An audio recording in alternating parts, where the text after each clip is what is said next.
일단은 말씀을 좀 보겠습니다. 우리 마가복음 14장입니다. 마가복음 14장 1절부터 11절입니다. 저희 교회는 이제 말씀을 제가 읽어드리거든요. 이제 뭐 합독이나 교독을 하지 않고 읽어드리는데 잘 한번 들어보셨으면 좋겠습니다. 네. 마가복음 14장 1절부터 11절 말씀을 제가 여러분들을 위해서 읽어드리겠습니다. 하나님의 말씀을 들으십시오. 이틀이 지나면 유월절과 무교절이라 대제사장들과 서기관들이 예수를 흉계로 잡아주길 방도를 구하며 이르되 밀란이 날까 하노니 명절에는 하지 말자 하더라. 예수께서 베다니 나병 환자 시몬의 집에서 식사하실 때 한 여자가 매우 값진 향유 곧 순전한 나드 한 옥합을 가지고 와서 그 옥합을 깨뜨려 예수의 머리에 부으니 어떤 사람들이 화를 내어 서로 말하되 어찌하여 이 향유를 허비하는가? 이 향유를 300데나리온 이상에 팔아 가난한 자들에게 줄 수 있었겠도다 하며 그 여자를 책망하는지라. 예수께서 이르시되 가만두라. 너희가 어찌하여 그를 괴롭게 하느냐? 그가 내게 좋은 일을 하였느니라. 가난한 자들은 항상 너희와 함께 있으니 아무 때라도 원하는 대로 도울 수 있거니와 나는 너희와 항상 함께 있지 아니하리라. 그는 힘을 다하여 내 몸에 향유를 부어 내 장례를 미리 준비하였느니라. 내가 진실로 너희에게 이르노니 온 천하에 어디서든지 복음이 전파되는 곳에는 이 여자가 행한 일도 말하여 그를 기억하리라 하시니라.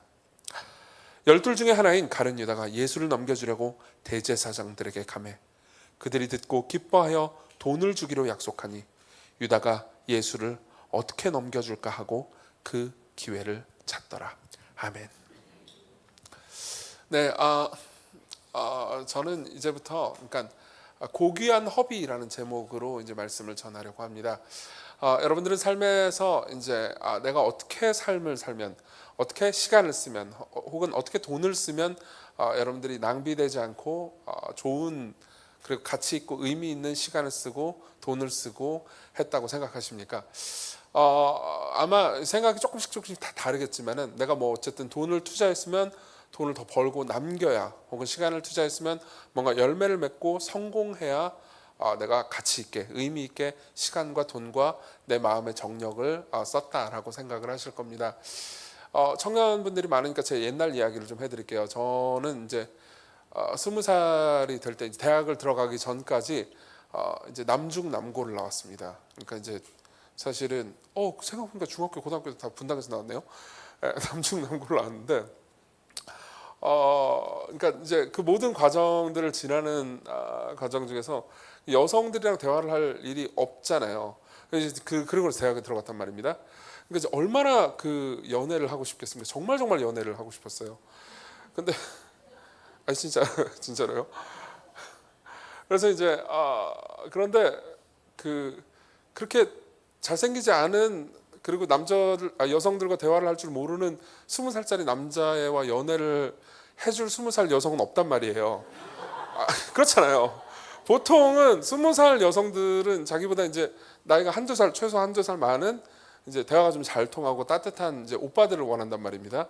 그러니까 이제 20살 때 동년배 남성 혹은 여성과 연애를 하면은 굉장히 이 매력적인 남성임에 분명합니다. 아닌가요? 어쨌든 하여튼 그래가지고 저는 이제 20살 내내를 싱글로 보냈죠. 굉장히 열심히 노력했지만 헛된 시간을 낭비했습니다. 그러고 나서 21살이 됐어요. 21살이 되니까는 이제 20살 여자가 이제 한 학번 아래의 여성이 들어오는 거예요. 그래서 이제 저는 연애 너무 하고 싶으니까 그래가지고 이제 열심히 들이대기 시작했죠. 근데 이제 그 과정 중에서 한 분이 그러니까 이제 제가 이렇게 잘 해주니까 잘 해주는 걸 다 받는 거예요. 그러니까 이게 좀 이거 괜찮은 신호다라는 생각이 들잖아요. 그래가지고 뭐 밥 먹을래? 그럼 이제 밥 먹겠다 그러고 뭐 어디 갈래? 그럼 간다 그러고 그러니까 이제 이건 그린라이트라는 말 아세요? 청신호다. 예. 그래가지고 이제 신난다 해가지고 이제 했죠. 그래서 3월부터 이제 열심히 들이대다가 그분 생일이 5월이셨어요. 그래가지고 이제 5월 달에는 내가 생일날 이제 뭘 좀 해줘야겠다 이런 마음을 딱 먹었습니다. 그래서 선물을 좀 좋은 걸 줘야겠다는 생각을 했죠. 그래서 이제 그때까지 제가 이제 고깃집에서 알바를 하고 있었는데 고깃집 알바를 열심히 해서 돈을 모아가지고 워크맨을 샀어요. 예. 이제 젊은 청년들은 워크맨 뭔지 모를 거예요. 간단하게 얘기해드릴게요. 워크맨 처음 들어보는 사람도 있을 거예요. 옛날에는 음악을 그 테이프로 들었단 말이에요. 그래서 그 테이프를 갖고 다니면서 들을 수 있는 기계가 있었어요. 예. 그리고 이제 워크맨 아시는 분들은 그냥 모른 척 해주세요. 나이가 들통나니까. 예. 하여튼 워크맨을 선물해 줬어요. 지금으로 치면 아이패드를 선물해 준 거예요. 대단하죠. 예. 근데 그분이 받았겠어요, 안 받았겠어요? 받았어요. 받았어요. 이거 그린라이트 맞죠? 그렇죠? 근데 이제 받고 이제 신났죠, 저는. 그래서 이틀 후에 이제 듣게 됐어요. 그분이 이제 다른 오빠님과 연애를 시작했다는 걸. 이거 반응 되게 좋네요. 기분이 너무 좋은데. 하여튼 그래서 결론은 뭐냐면은 저는 그 얘기를 듣자마자 너무 마음이 괴로운 거예요. 그러면서 이제 친구한테 전해 들었는데 그 친구가 저한테 처음 그 얘기를 전해 주었을 때 제 입에서 바로 튀어나온 말이 있어요. 예. 그 일기에 기록돼 있더라고요. 제가 보니까 듣자마자 처음 튀어나온 말이 뭐냐면 아우 돈 아까워 였어요. 저도 좀 이상한 사람이죠. 예. 근데 어쨌든 간에 뭐 이상한 말이긴 하지만 이해는 되실 겁니다. 그렇죠? 아니 그렇게 많은 노력과 특히 돈을 많이 들였단 말이에요. 밥도 막 사주고 뭐 어디 좋은 데 데려가고 막 그랬단 말이에요. 근데 이제 허망해졌잖아요. 그래서 저는 그때 내 돈과 시간과 많은 것들을 낭비했다 이런 생각을 했습니다. 그러고 나서 이제 그때부터 제가 마음의 습관으로 자리 잡은 게 하나 있었어요. 뭐든 계산을 하고 소위 이제 요즘 말로 각이 나오면 한다. 예. 이제 이게 잘 될 것 같으면 한다. 이가 이제 제 삶의 습관이 되었던 것 같아요. 그리고 지금 와서 생각해 보면은 그런 습관, 그런 내가 이제 계산이 돼가지고 이게 이제 이득을 볼 것 같으면 한다라는 저의 잘못된 습관이 그 이후에 정말 많은 사람들에게 고통을 주기도 하고요. 그리고 무엇보다 저 자신에게도 고통을 준 적이 꽤 많았던 것 같습니다. 그 이야기는 조금 더 자세히 할게요. 네. 자, 어쨌든 그렇습니다. 제가 이런 이야기를 처음 시작하는 이유는 그러니까 많은 사람들이 보통 생각할 때 삶에서 돈이나 시간이나 힘을 쓸 때는 그러니까 무언가 남길 걸 생각하고 쓰고 그리고 그게 없으면 낭비될 것이다 라고 보통 사람들이 생각하기 때문입니다. 여러분들도 다 그런 생각이 어느 정도 있으실 거라고 봅니다. 자, 그럼 예수께서 생각하실 때 우리의 삶이 낭비되는 것 그리고 우리의 삶이 의미 있고 가치 있는 것 이게 꼭 우리가 가지고 있는 생각과 같을까요? 그렇지는 않은 것 같습니다. 왜냐하면은 지금 우리가 보려고 하는 이 본문의 이야기 있잖아요. 이 이야기에는 어떤 한 여인이 등장합니다. 이 여인의 이름은 얘기하지 않겠습니다. 이 여인의 이름을 우리는 알 수 있습니다. 왜냐하면 우리 이제 마가복음에는 이 여인의 이름이 나와 있지 않아요. 그러나 이제 요한복음에는 이름이 나와 있습니다. 근데 오늘 이야기하지 않을 겁니다. 일부러 이야기하지 않을 겁니다.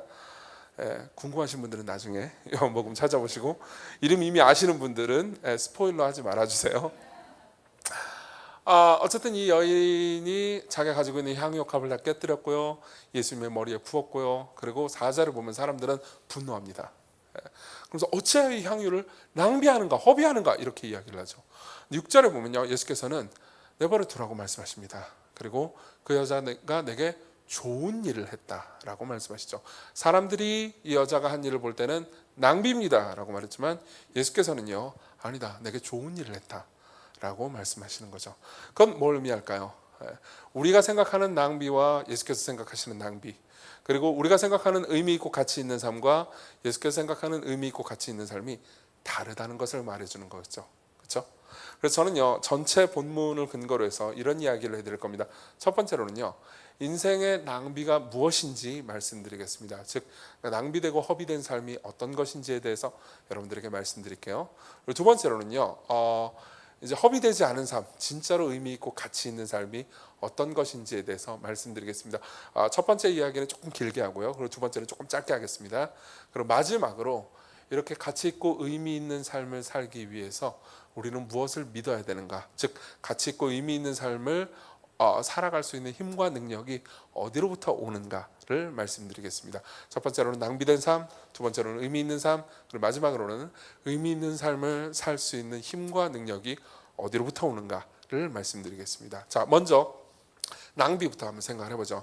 우리 3절을 보겠습니다. 3절을 같이 한번 읽어보겠습니다. 시작.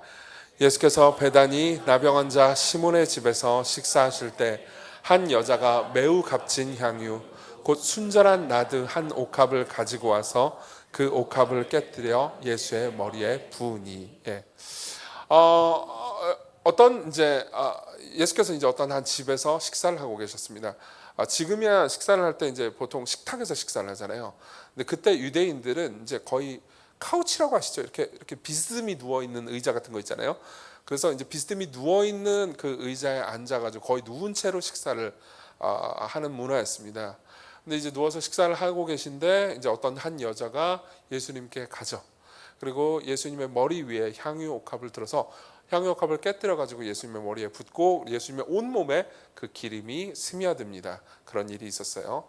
그리고 사람들은 놀래죠. 그리고 말합니다.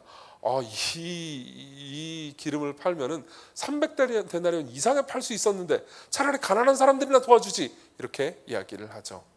자, 여기서 그러면 향유 옥합이 도대체 뭘 의미하는 걸까요? 잠깐만 배경을 좀 설명해 드리겠습니다.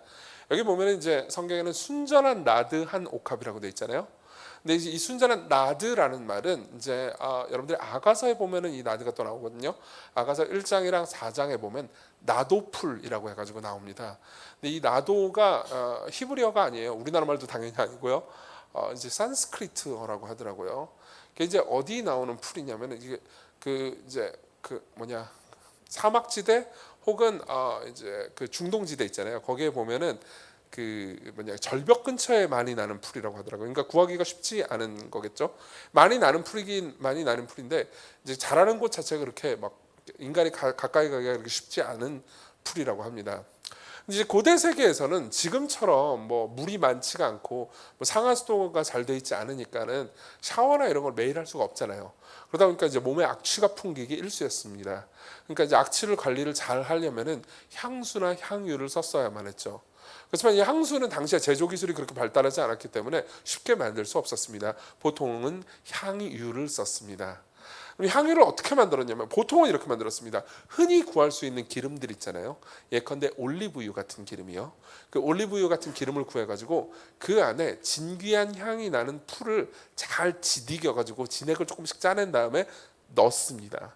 그리고 오랫동안 숙성시키는 거죠. 그러면은 이제 그 안에 있는 풀의 향과 올리브유의 향이 이제 어우러져 가지고 독특한 향이 나는 향유를 만들어냈습니다. 근데 이 나도풀 향유는 그런 식으로 만들지 않았어요. 나도풀 향유는 그것보다 훨씬 더 이제 풀 자체에서 기름이 나왔습니다.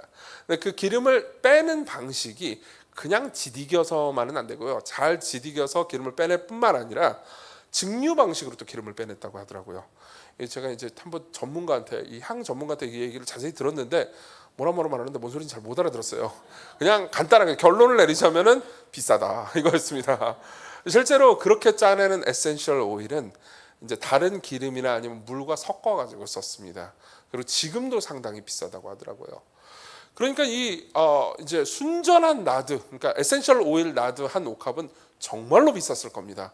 그래서 여기 보면은 300데나리온 이상이라고 말하는데 한 데나리온은 당시에 일꾼의 하루 품삯 이상이었습니다. 그러니까 지금으로 치면은 1년 연봉 이상의 금액인 거죠. 이 여자는 이제 요한복음의 배경에서 보면 알 수 있지만은 부유한 사람이 아니었습니다. 가난한 사람이었고요. 그리고 아마도 이 향유옥합 한 옥합은요, 그녀가 가지고 있는 거의 전 재산에 해당하는 금액이었을 겁니다. 그리고 그걸 깨뜨려 가지고 예수님의 머리에 부었죠. 여러분들은 어떻게 생각하십니까? 이 여자가 한 일이 낭비처럼 보이십니까? 아니면은 좋은 일처럼 보이십니까? 저는 예수께서 좋은 일이라고 말씀하셨는데도 불구하고 옛날에 이 본문에 대해서 잘 몰랐을 때는 야, 이거 여전히 낭비인데? 이런 생각을 했습니다. 그렇죠? 왜냐면 기름은 날아가 버리면 더 이상 냄새가 안 나잖아요. 진귀한 기름이니까 좀 오랫동안 냄새가 나긴 하겠죠. 그렇지만 이게 1년 갈 건 아니지 않습니까? 그러다 보니까 이건 좀 낭비다. 이건 나는 이 옆에서 이제 화를 낸 사람들이 이해가 된다라고 생각을 했었습니다. 하지만 좀 이따 더 자세히 얘기하겠지만 여자는 나름의 목적이 있었고요. 그리고 여기서 이제 마가가 이 한 여자 이야기를 배치해 놓는 데는 분명한 목적이 하나 있었습니다. 어떤 목적인지 말씀드리죠. 우리가 읽은 본문은 이제 사실 3절부터 9절까지는 이 여자가 향유옥합을 깨뜨린 이야기잖아요. 근데 1, 2절과 9, 10절은 다른 이야기입니다. 저는 1절부터 11절을 읽었거든요. 일단 1, 2절을 읽어드릴게요.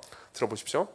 이틀이 지나면 유월절과 무교절이라 대제사장들과 서기관들이 예수를 흉계로 잡아 죽일 방도를 구하며 이르되 밀란이 날까 하노니 명절에는 하지 말자 하더라 라고 말합니다. 자, 어떤 내용이죠? 1, 2절은 당시의 종교 지도자들이 예수님을 죽이려고 음모를 꾸미는 내용입니다. 그렇죠? 그리고 10절, 11절도 읽어드릴게요. 10절, 11절. 12 중에 하나인 가룟 유다가 예수를 넘겨주려고 대제사장들에게 가매 그들이 듣고 기뻐하여 돈을 주기로 약속하니 유다가 예수를 어떻게 넘겨줄까 하고 그 기회를 찾더라 라고 이야기를 합니다. 자, 이건 뭐죠? 가룟 유다가 예수님을 죽이려고 음모를 꾸미는 장면입니다. 자, 보세요. 어떻게 나와 있죠? 1, 2절에는 당시의 종교 지도자들이 예수님을 죽이려고 음모를 꾸미는 장면이고요. 그리고 10절, 11절은 가룟 유다가 예수님을 죽이려고 음모를 꾸미는 장면입니다. 그리고 그 가운데에 한 여자가 자신의 향유컵을 깨뜨려서 예수님을 섬기는 장면이 나오죠. 자, 이것을 마가가 쓰는 샌드위치 구조라고 말합니다. 마가복음을 쓴 마가는 앞뒤에 맨 위와 맨 아래에 똑같은 이야기를 배치해 놓고 가운데에 다른 이야기를 배치해 놓음으로써 그 두 개를 비교해서 우리가 배울 수 있게 글을 쓰는데 익숙한 사람입니다. 그것은 고대 근동의 샌드위치 기법이라는 문학 방법이기도 했습니다. 예. 자, 그러면 마가는 우리한테 무슨 이야기를 하고 싶은 걸까요? 답은 간단합니다. 우리 모두가 하나님을 혹은 예수님을 대하는 방식은 딱 두 개 중에 하나밖에 없다는 겁니다. 예수님을 예배하든지 아니면 예수님을 이용하든지. 예. 우리 모두는요, 예수님을 예배하든지 아니면 예수님을 이용하든지 둘 중에 하나밖에 없습니다. 이 여자처럼 예수님을 예배하든지 아니면 가룟 유다처럼 이용하든지. 자, 이 지점에서 예수님을 한번 깊이 생각해 보죠. 우리는 지금 마가복음 14장을 보고 있습니다. 그리고 여러분들이 마가복음을 계속 보잖아요. 그럼 15장, 16장으로 넘어가면요, 이제 예수께서 십자가에 못 박혀 죽고 대제사장들에게 고초와 고난을 당하는 장면이 등장합니다. 그리고 사실은 이때쯤 이제 예수님은 굉장히 위험에 처한 상태였어요. 즉 예수님의 유용성이 떨어져 가고 있는 순간이었습니다. 자, 무슨 말인지 좀 설명해 드리겠습니다. 처음에 예수님이 나타났을 때, 즉 마가복음 1장에는요. 여러분들이 마가복음 1장을 보잖아요. 예수께서 기적을 행하시는 장면이 굉장히 많이 등장합니다. 마가복음 1장은요. 거의 폭격처럼 예수님의 기적 이야기가 막 나옵니다. 2장, 3장, 5장, 6장까지요. 계속해서 예수님의 기적 이야기가 빠지지 않고 나옵니다. 자, 보세요. 이렇게 기적을 행하시는 분은 유용합니까? 안 유용합니까? 유용하죠. 대단히 유용합니다. 네, 병자를 고치시고, 그리고 가난한 자를 먹이시고, 귀신을 쫓아내시고, 죽은 사람을 살리십니다. 그렇죠? 이런 분을 쫓아다니는 제자라면요, 꽤나 와, 이 예수님이 대단한 분이다, 유용한 분이다 라고 생각할 만한 상황이었을 겁니다. 당시의 사람들은 메시아를 계속해서 기다리고 있었습니다. 그리고 당시의 사람들이 생각했던 메시아는 군사적 혹은 정치적 지도자였습니다. 강력한 힘과 능력을 가지고 이스라엘이 당시에 로마의 압제 아래 시달리고 있었거든요. 그러면 강력한 힘과 능력을 가지고 군사를 일으켜가지고 로마를 정복한 다음에 온 세상을 다윗의 영광으로 회복시켜주고, 그리고 이스라엘이 온 나라를 정복하면서 모든 것을 바꾸고, 그리고 모든 세계를 여호와를 섬기는 하나님의 나라로 바꾸어줄 존재, 그 존재가 메시아라고 생각을 했습니다. 근데 예수님이 나타난 거예요. 근데 예수님이 병자를 고치고 귀신을 쫓아냅니다. 기적을 행해요. 그럼 사람들은 저분이 혹시 메시아인가? 라는 생각을 했죠. 근데 그때 사람들은요, 어떤 사람들은 메시아라고 확신했고 어떤 사람은 이상하다고 생각을 했습니다. 왜냐하면 아까도 말씀드렸듯이 당시의 사람들은 메시아가 군사 혹은 정치 지도자라고 생각했거든요. 그러면 병자를 고치고 죽은 사람을 살리는 게 엄청난 기적이긴 했지만 군사적으로 딱히 도움이 될 건 아니잖아요. 그러니까 사람들은 생각했던 거죠. 이분이 메시아라면 왜 이렇게 쓸데없이 병자를 고치고 앉아있지? 이런 생각이 들었던 겁니다. 근데 점점 기적이 계속되면서 어떤 한 기적 때문에 사람들은요, 예수님에 대한 마음이 거의 폭발해 버립니다. 너무나 와, 이분이 왕이 돼 마땅하다라고 생각을 했던 기적이 있었어요. 그게 바로 오병이어의 기적이었습니다. 저기 물고기 5마리하고 떡 덩이가 아니죠. 왜 이러죠? 제가 긴장했나요? 떡 5덩어리하고 물고기 2마리요. 오병이어로 5,000명을 먹인 사건이 있었죠. 이 사건은 사람들이 예수님을 향해서 굉장한 기쁨과 흥분을 가지게 만들기 합당한 사건이었습니다. 왜 그럴까요? 답은 간단합니다. 보세요. 자, 이스라엘에서 로마를 정복하러 군대가 출격을 한다고 해봅시다. 꽤 거리는 멀어요. 그러면 그 먼 거리를 원정을 가가지고 전쟁을 하면 제일 중요한 게 뭘까요? 그렇죠. 굉장히 잘하시네요. 보급이 제일 중요합니다. 식량이요.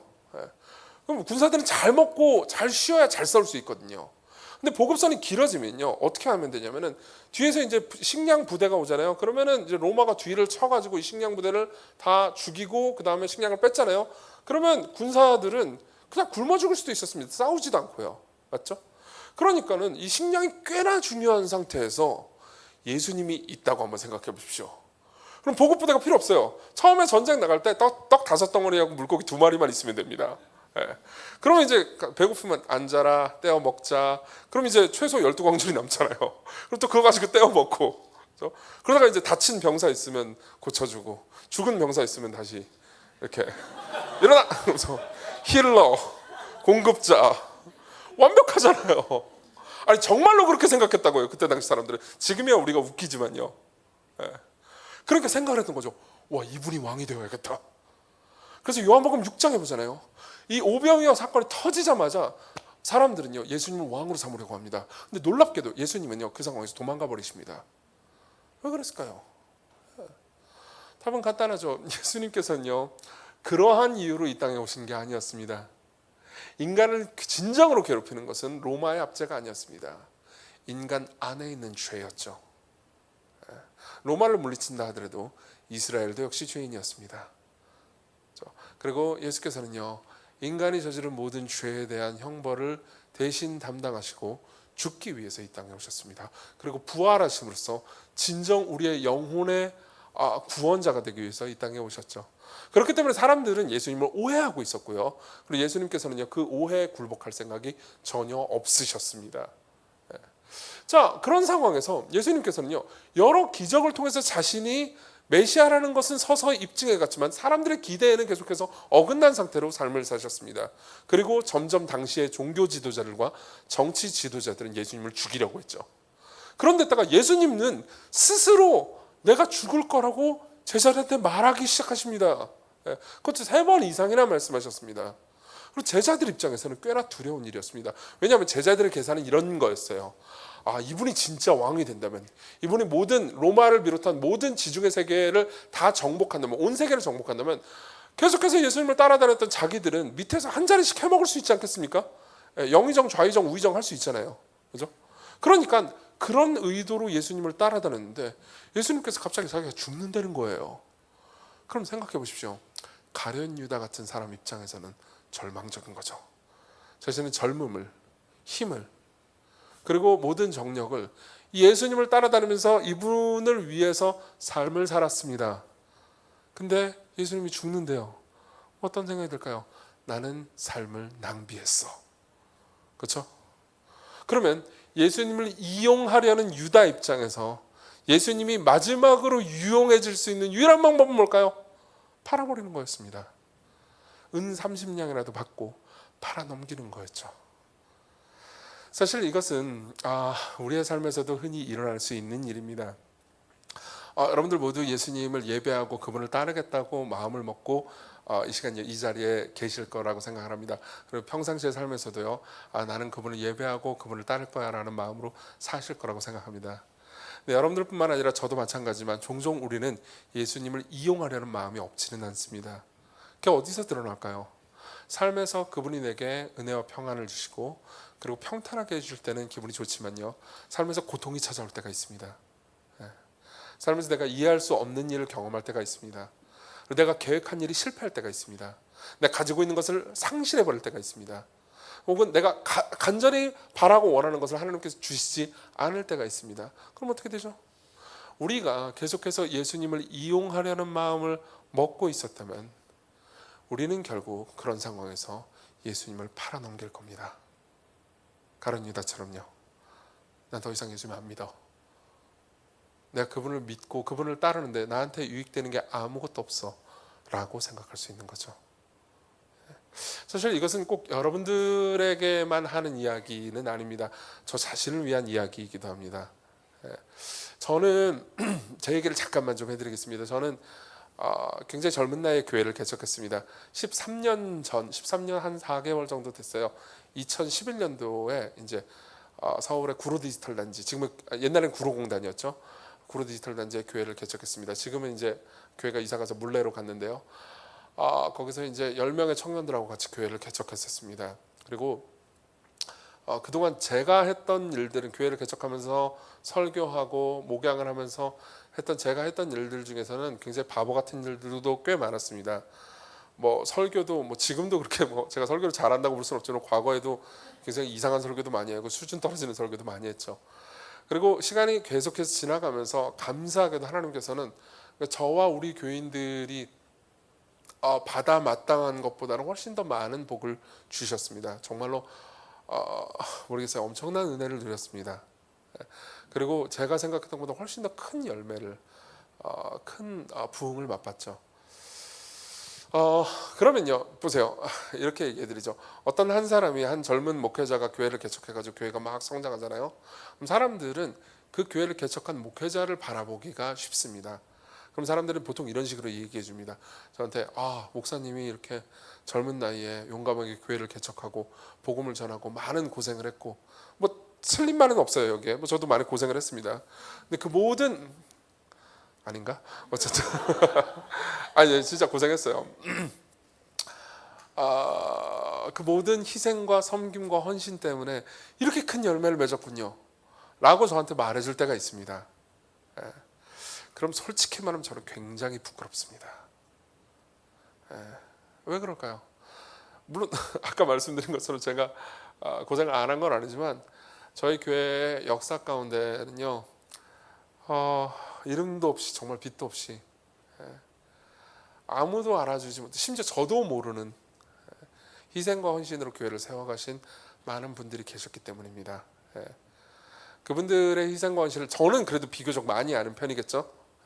그래서 저도 모르는 일을 아무도 몰래 하신 분들도 정말 많았습니다.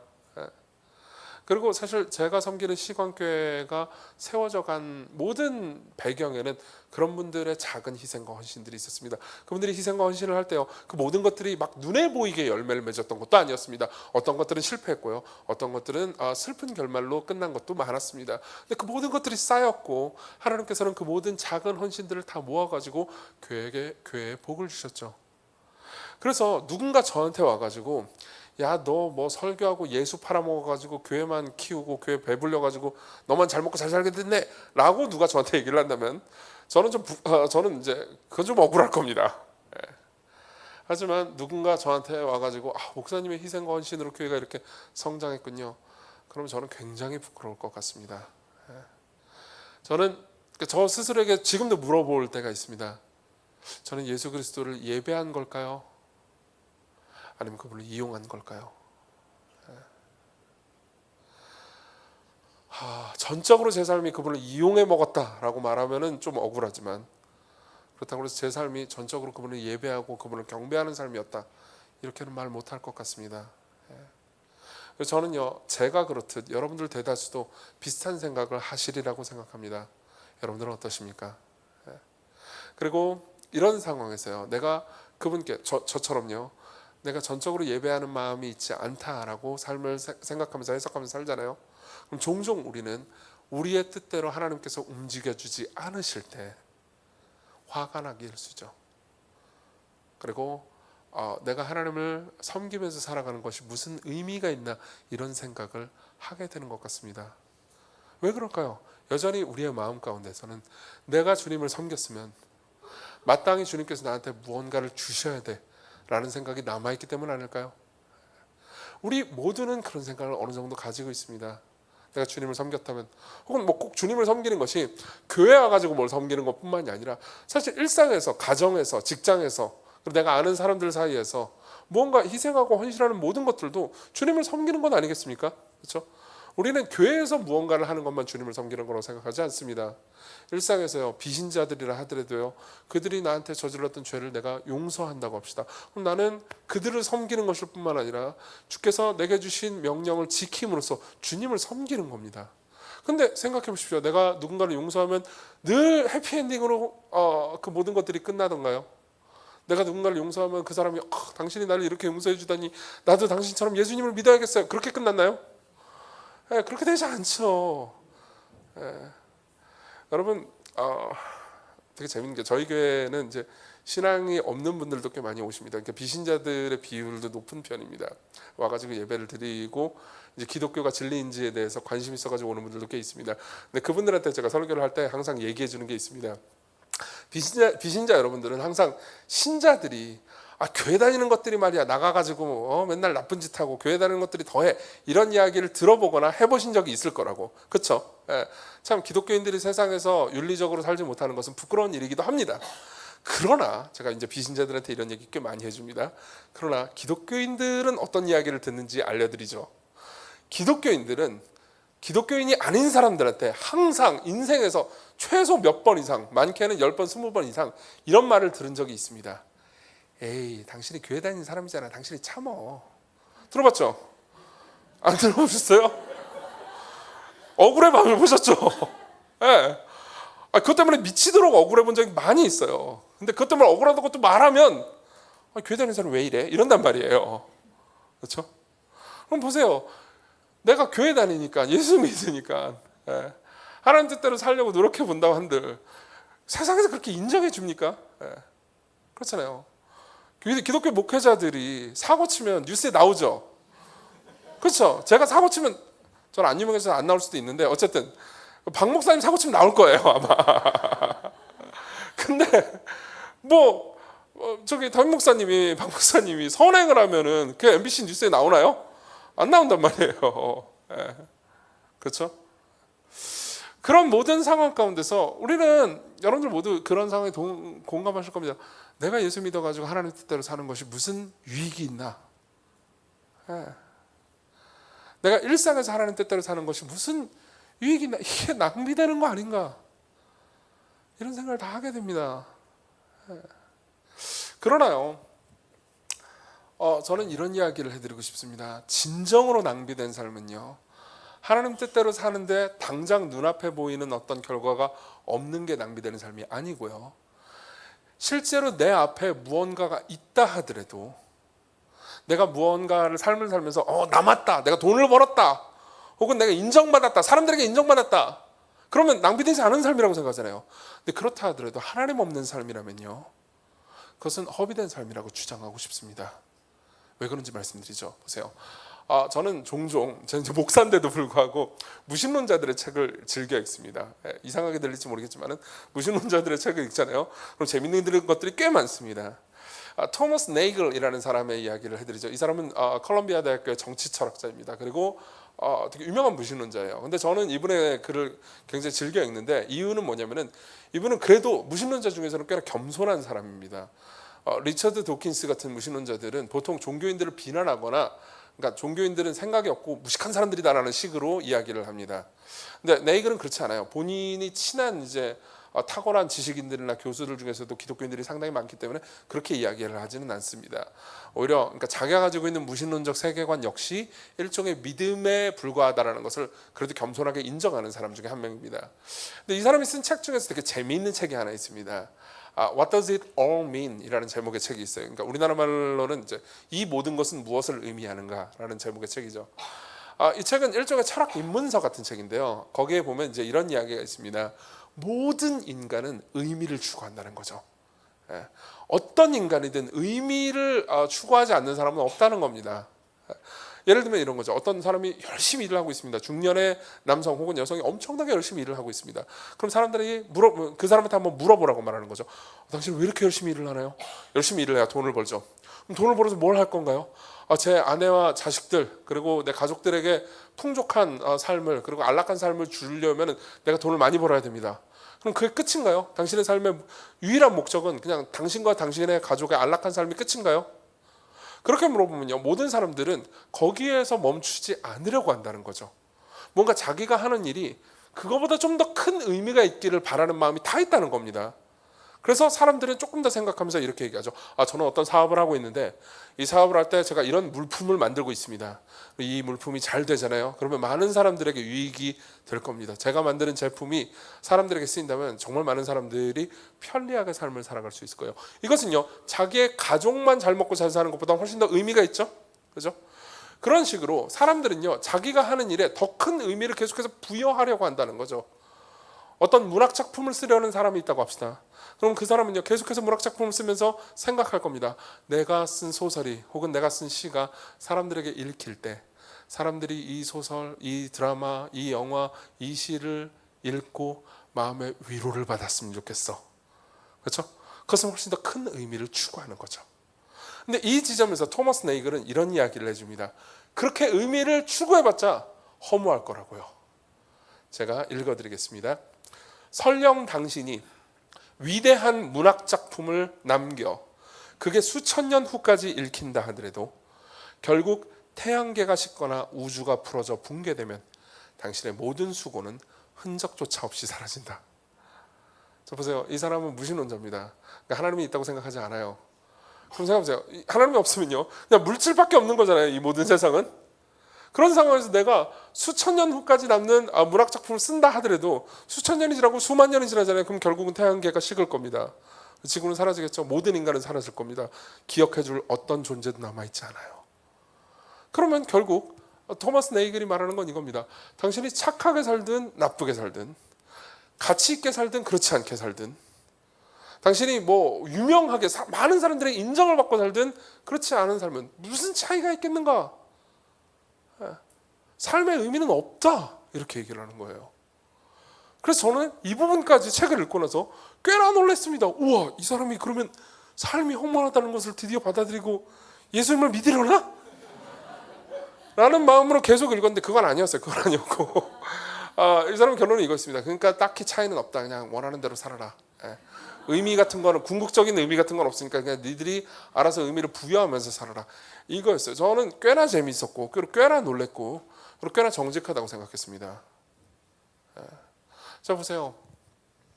하나님이 없잖아요.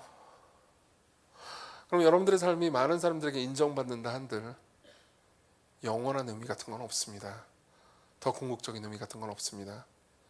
착하게 살든 나쁘게 살든 내세도 없고 천국도 지옥도 없고 하나님의 심판도 없고 오늘 하나님의 영원한 인정도 없다면요, 우리의 인생은요 딱히 더 큰 의미, 더 큰 가치는 없는 거죠. 삶 전체는요 착하게 살든 나쁘게 살든 그냥 낭비일 뿐입니다. 그래서 제가 말씀드리고 싶은 게 이겁니다. 만일 우리의 삶에 영원한 하나님의 인정이 없다면요, 우리가 어떻게 살든 결국 많은 돈을 벌든 그렇지 않든, 많은 사람들의 인정을 받든 그렇지 않든, 성공하든 승진하든 그렇지 않든 우리 삶의 궁극적인 의미는 없는 겁니다.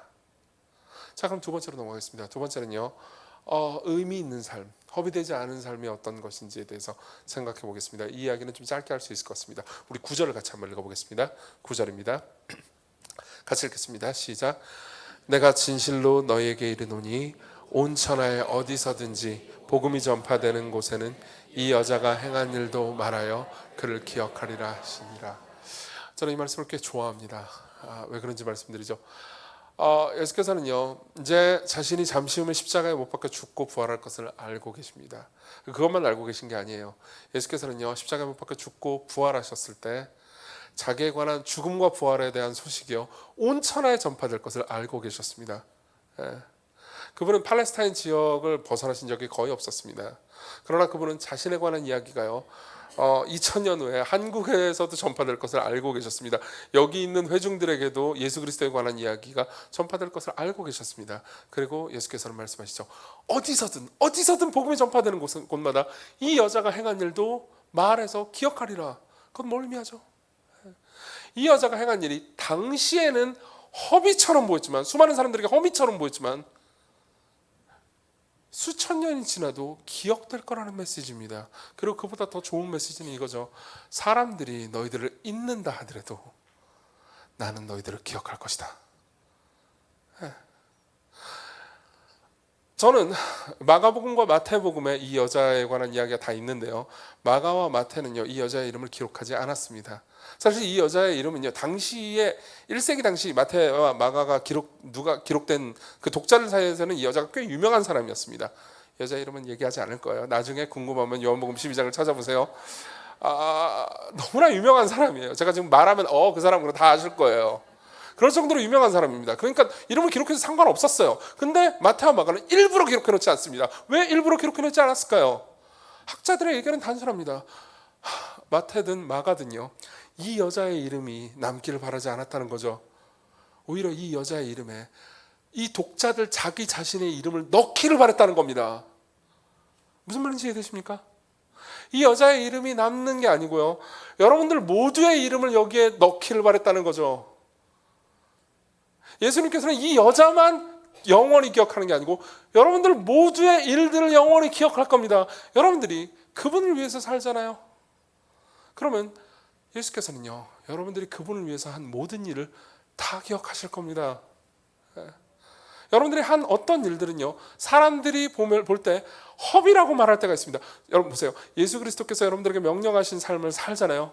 그럼 종종 사람들은 허비다, 낭비다 라고 이야기를 합니다. 그냥 대놓고, 뭐 다들 사람들이 교양 있는 사람들이니까 허비다, 낭비다 이렇게 얘기를 안 할 수도 있습니다.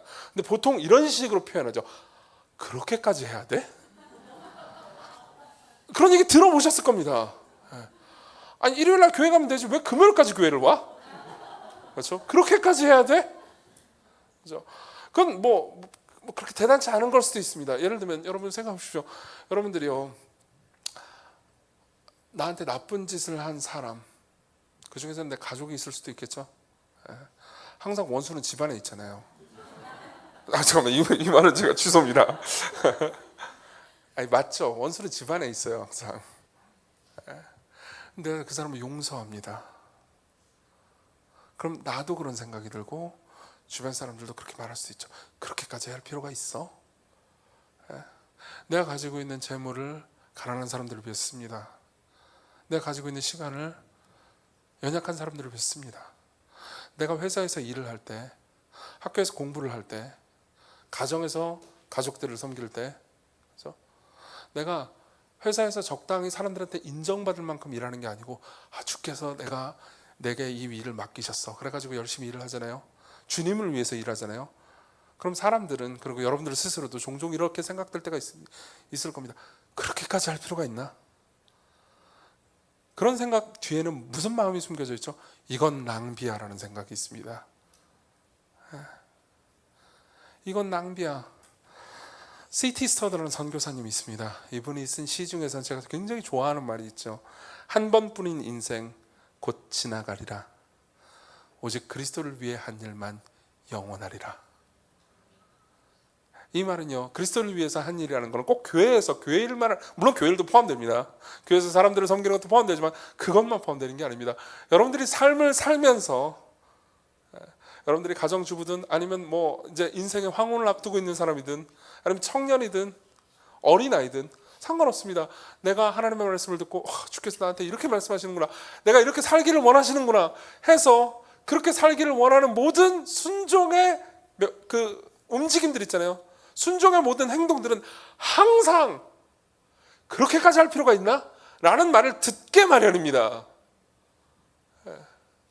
여러분들 스스로도 이렇게까지 내가 정직해질 필요가 있나?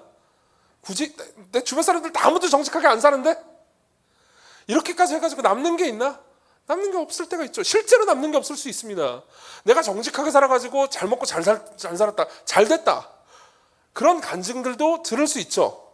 근데 보세요, 내가 정직하게 살아가지고 더 망할 수도 있는 겁니다. 인생은 그렇게도 돌아갑니다. 그럼 사람들은 항상 생각하죠. 이렇게까지 할 필요가 있으며, 이렇게 해가지고 정직해가지고 망해버렸으면 도대체 나는 왜 살았는가, 헛되다, 이렇게 생각하기 쉽습니다.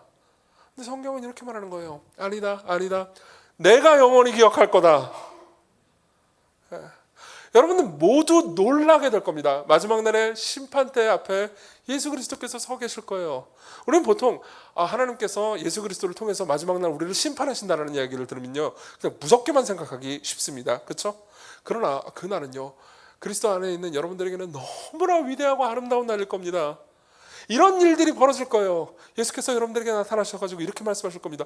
네가 그때 모월 모시 모때 했던 그 일 내가 너 기억하고 있다. 그럼 여러분들은 나는 기억이 안 나는데요? 진짜 제가 그 일을 했다고요? 여러분들은 놀라게 될 겁니다.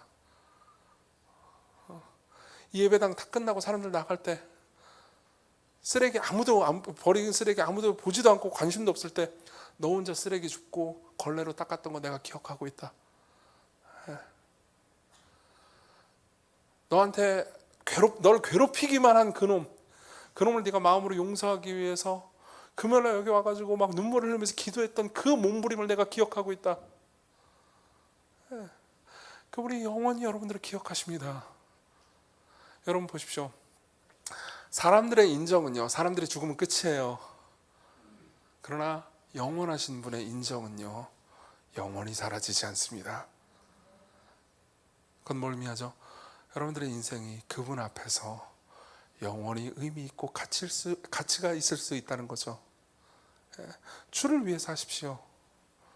그것은 영원한 가치가 있습니다. 자, 그럼 마지막으로 넘어가겠습니다. 그러면 우리는 이렇게 주를 위해서 살 수 있는 힘과 능력을 어디로부터 받을 수 있습니까? 사실 주를 위해서 살아가는 삶은요, 우리 눈으로 볼 때 낭비와 허비처럼 보이기가 쉽습니다. 혹은 여기 앉아 계신 분들 중에서 이런 생각을 하는 분들이 계실지 모르겠습니다. 와, 저 목사가 어디 바깥에서 온 목사인데 젊은 놈이 와가지고 말이야, 우리를 헌신시키려고 가스라이팅을 시작했구나. 만일 그런 생각을 가지신 분들이라면, 자, 이 부분은 이제 잘 들어보셨으면 좋겠습니다. 우리 다시 한번 9절을 보겠습니다. 우리 9절을 같이 한번 합독해 볼까요? 9절 시작. 내가 진실로 너희에게 이르노니 온 천하에 어디서든지 복음이 전파되는 곳에는 이 여자가 행한 일도 말하여 그를 기억하리라 하시니라. 자, 보세요. 여기서 예수께서 하신 말씀 중에서 우리가 꼭 기억해야 되는 부분이 있습니다. 뭐냐면요, 온 천하에 어디서든지 복음이 전파되는 곳에는, 이걸 생각하십시오. 왜 그런지 말씀드릴게요. 도대체 이 여자가 행한 일과 복음이 어떤 관계가 있길래 복음과 이 여자가 행한 일을 연결시키는 걸까요?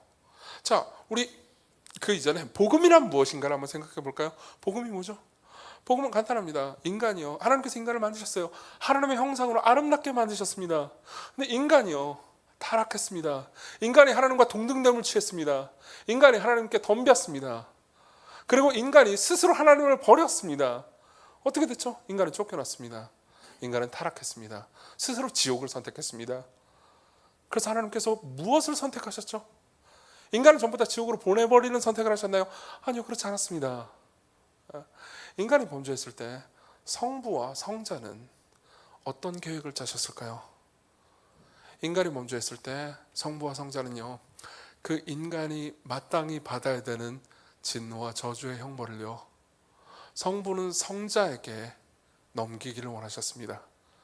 성자 예수 그리스도는요, 자신이 저와 여러분들 같은 죄인들이 받아야 되는 형벌을 대신 받기로 작정하셨습니다. 그리고 그분이 사람이 되셔서 이 땅에 오셨죠. 그리고 자기 자신을 드리셨습니다. 그리고 그분이 우리 대신 죽으심으로써 우리를 용납하셨죠. 그 계획을 짜셨어요. 그리고 그분은 완벽하게 실행하셨고요, 부활하셨고 우리의 구주가 되셨습니다. 그래서 우리가 그분 안에 있을 때, 그분을 믿을 때요, 우리 모두는 하나님께 받아들여졌죠. 하나님께 조건 없이 사랑받고 그분께 영원한 인정을 받게 됐습니다. 이게 복음의 메시지 아니겠습니까? 그렇죠? 자, 그러면 이 복음의 메시지하고 이 여자가 한 일이 도대체 어떤 상관이 있는 걸까요? 우리 8절도 보겠습니다. 8절을 같이 한번 읽어볼게요. 시작. 그는 힘을 다하여 내 몸에 향유를 부어 내 장례를 미리 준비하였느니라. 자, 보세요. 장례를 준비했다는 게 무슨 의미일까요? 자, 설명해 보겠습니다. 자, 지금 예수님의 상황을 얘기해 드릴게요. 예수께서 지금 거의 누워서 식사를 하고 계십니다. 그리고 북적거리고 있죠. 그런 상황에서요, 어떤 한 여자가 예수님께 다가갑니다. 이 여자와 예수님이 이미 알고 있는 사이예요. 익숙한 사이입니다. 그리고 이 여자는요, 향유를 하나 딱 들고 옵니다. 향유 옥합을 들고 있습니다. 옥합도 꽤나 비싼 거였습니다. 지금 이 향유 옥합은요, 아마도 학자들이 추정하기에는 한 500ml 정도 되는 거였을 겁니다. 500ml면 저 생수병 하나, 그보다 조금 큰 거였을 겁니다. 근데 보통 이 향유 옥합은 어떻게 생겼냐면요, 밑에가 이렇게 있잖아요. 그러면 밑에가 구멍이 조그맣게 뚫려 있었습니다. 그러면은 그 구멍이 조그맣게 뚫려 있는 그 밑에가 구멍이 한 방울씩 두 방울씩 똑똑 떨어지게 돼 있어요. 이걸 이제 평상시에 다른 걸로 이렇게 막고 있다가 이렇게 딱 열잖아요. 그러면 이제 위에 향유가 한 방울, 두 방울 똑똑 떨어지는 거죠. 에센셜 오일이기 때문에 한 방울 혹은 두 방울로만으로도 온몸에 냄새가 퍼지게 하기 충분했습니다. 아주 좋은 오일이었으니까요. 근데요, 여러분 혹시 앰플 같은 거 드셔보셨죠? 비타민 앰플 같은 거. 비타민 앰플 먹으면 밑에를 따고 위에도 따야 딱 쏟아지잖아요. 그 알죠? 다들 여기 분들은 아시죠? 그렇죠? 자, 마찬가지로 이 여자는요, 향유옥합을 듭니다. 그리고 향유옥합에는요, 윗뚜껑도 있었습니다. 아까도 말씀드렸듯이 옥합도 꽤 비싼 거였습니다. 기름만 비싼 게 아니었어요. 옥합도 꽤나 비싼 거였습니다. 그리고 사람들은요, 이 여자가 옥합을 가지고 예수님의 머리 위에 섰을 때 한두 방울 떨어뜨리겠군 이라고 생각을 했습니다. 근데 갑자기 이 여자는요, 위에 있는 뚜껑을 깨버립니다. 그리고 향유는 쏟아지죠. 그래서 사람들은 말합니다. 미친 거 아닌가? 저런 바보 짓을 도대체 왜 하는 거지? 저렇게까지 할 필요가 있나? 라고 생각을 하고 있습니다. 그리고 예수께서는요, 그 향유를 다 받으십니다. 그리고 그 향유는요, 아까도 말씀드렸듯이 굉장히 농도 짙은 향유였기 때문에요, 예수께서 이 향유가 온통 흠뻑에 젖었을 때 그 방에 있는 모든 곳에 향이 꽉 찼을 뿐만 아니라 실제로 이 향은요, 최소한 학자들의 의견에 따르면요, 최소 2주 정도를 갔을 겁니다. 이 향이요. 그건 뭘 의미하죠? 그분이 십자가에 달리셨을 때도 그분의 몸에서 향이 났다는 거죠. 자, 여기서 우리는 비밀을 하나 풀 수 있습니다. 여러분들 모두가 저처럼요, 이렇게 생각하신 분이 있을 겁니다. 아니, 아무리 그래도 그렇지 이거 하나를 다 낭비한 건 좀 오래 두고 쓰지.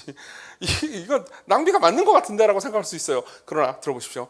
당시에 향유옥합 하나를 다 깨도 아무도 낭비라고 생각하지 않았던 일이 하나 있었습니다. 뭔지 아십니까? 왕이 죽었을 때요. 왕이 죽잖아요. 그럼 가장 비싼 나도풀 향유를 썼습니다.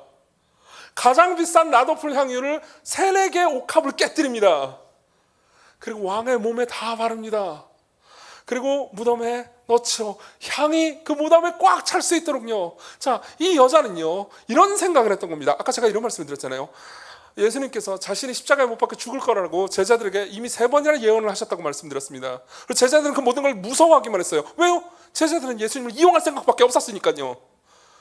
근데 이 여자는 이렇게 생각했습니다. 이분이 나를 너무 사랑했어요. 예수님이요. 그리고 나를 위해서 모든 걸 주셨습니다. 나에게 정말 많은 걸 주셨어요. 그리고 나는 이분에게 사랑받았습니다. 그리고 이분이 죽는다라는 말이 무슨 의미인지 내가 다 알 수는 없지만 이분이 거짓말을 하실 분이 아니라는 것은 알고 있습니다.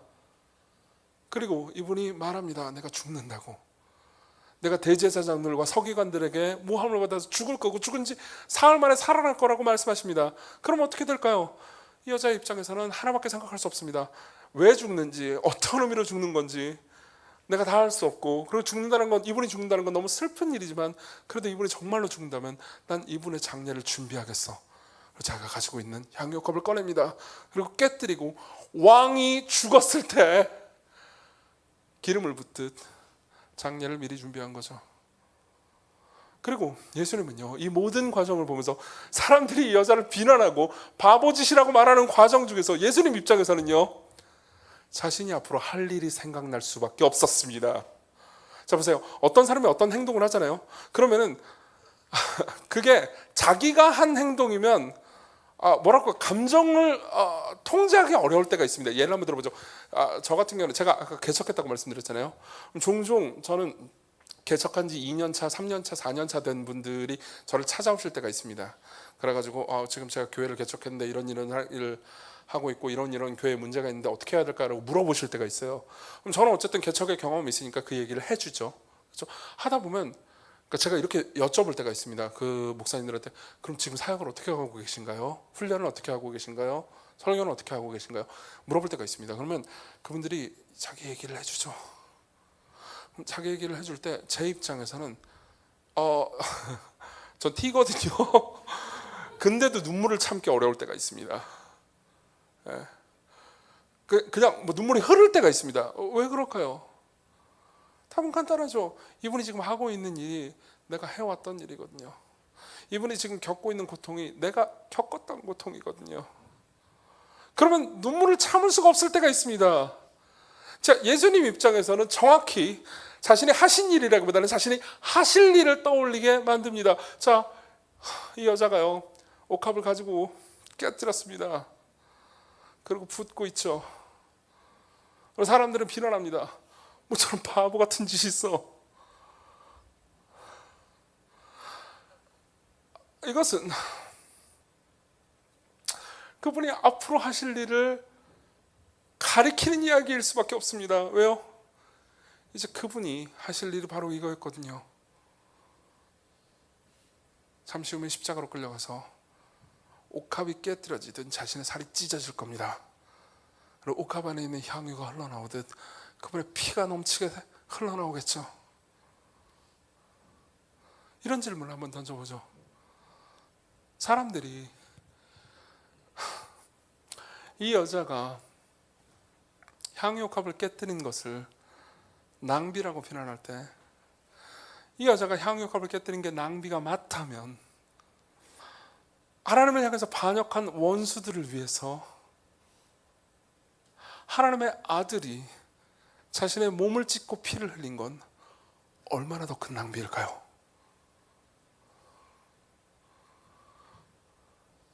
성부와 성자가 인간의 죄를 범했을 때 아들이 십자가에 못 박혀 죽을 것을 계획하실 그때, 만일 천사들이 그 모든 계획을 보고 있었다면 천사들이 그들의 성부와 성자에게 뭐라고 말했을까요?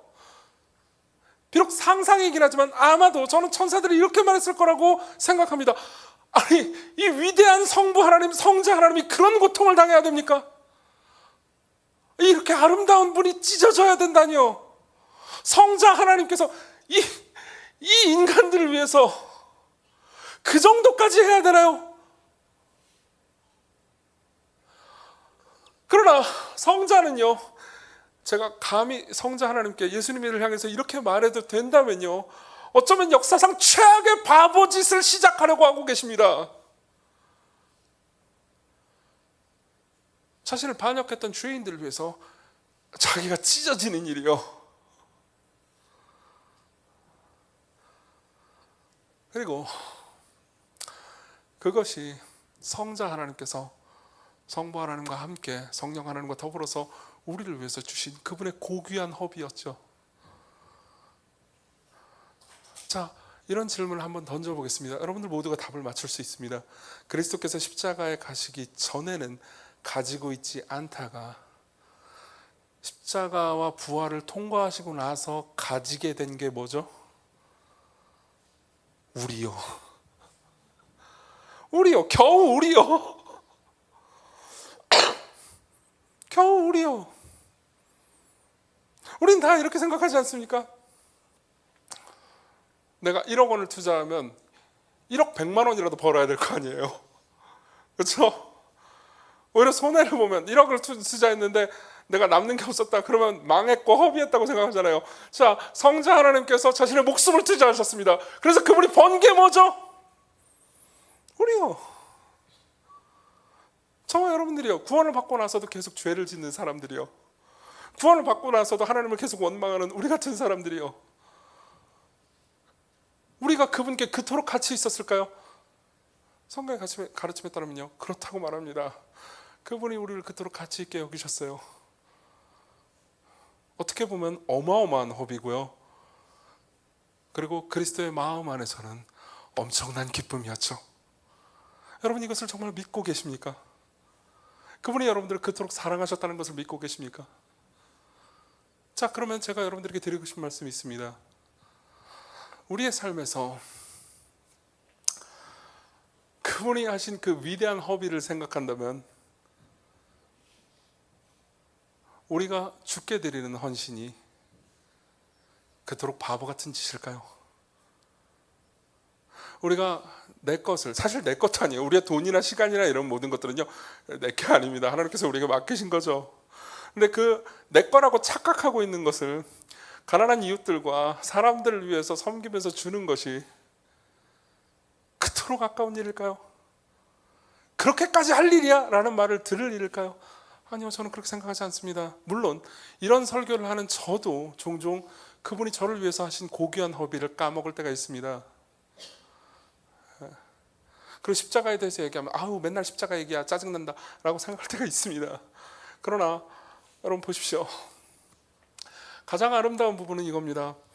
계속해서 불평하고 있는 우리를 위해서요, 예수께서는 그 모든 것을 다 아시고도 기쁨으로 십자가로 달려가셨다는 거죠.